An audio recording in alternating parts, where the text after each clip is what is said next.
will talk about how can you fix this problem or know how you can do that on your Zello app. So all you have to do, so you just click here on settings, click on it here. When you just click on settings, it's going to show for you list like this here. Then you go down, just keep going down, click here on apps. Come to apps list here, and there you're looking for Zello app, you just click on search.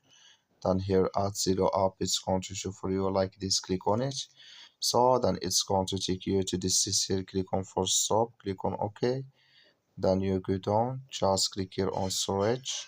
Come to storage list here, just click on clear cache. So then all you have to do, so you just go to your Play Store, click here on Play Store here.